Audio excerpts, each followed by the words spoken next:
व्यवसायाची सुरुवात मी घरातून म्हणजे मेस चालू केली होती. त्याच्यातून मला असं वाटलं नव्हतं की एवढा प्रतिसाद पुढे मिळेल म्हणून. घाबरत घाबरत ते कोकणी वडे म्हणून चालू केले आणि शिवाय आता घरगुती ऑर्डर पण घेते, बाहेर जाऊन पण करतो. आपल्याला झेडपीच्या पण ऑर्डर असतात. गेल्या आता 2 महिन्यापूर्वी एका दिवसाला 9 गावांना जेवण देत होते. जवळ-जवळ 450 ते 500 लोकांना. अशी व्यवसायाची आता चांगली सुरुवात आहे माझी. नमस्कार, माझे नाव सौ नम्रता कैलास नारकर, मुक्काम पोस्ट जकातवाडी, तालुका जिल्हा सातारा. मी एफ-पी सदस्य आहे. माझा व्यवसाय केटरिंगचा आहे.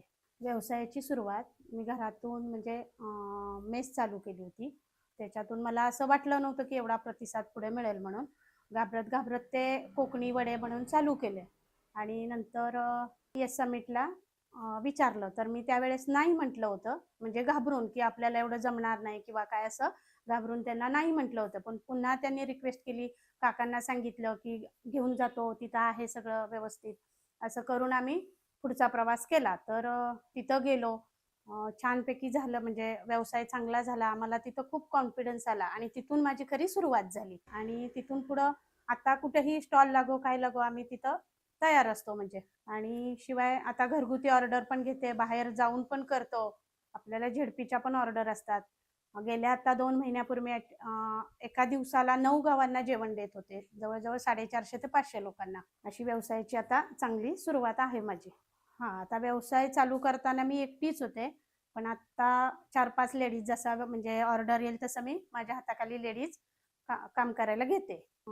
आमची स्पेशालिटी म्हणजे मी कोकणी असल्यामुळे आमची कोंबडी वडे ही स्पेशालिटी आहे आणि असं शिकत-शिकत आम्ही आता सगळे पदार्थ व्हेज, नॉन-व्हेज सगळं बनवते आता. जवळ-जवळ आता 450 ते 500 लोकांचं आम्ही जेवण देतो आत्ता.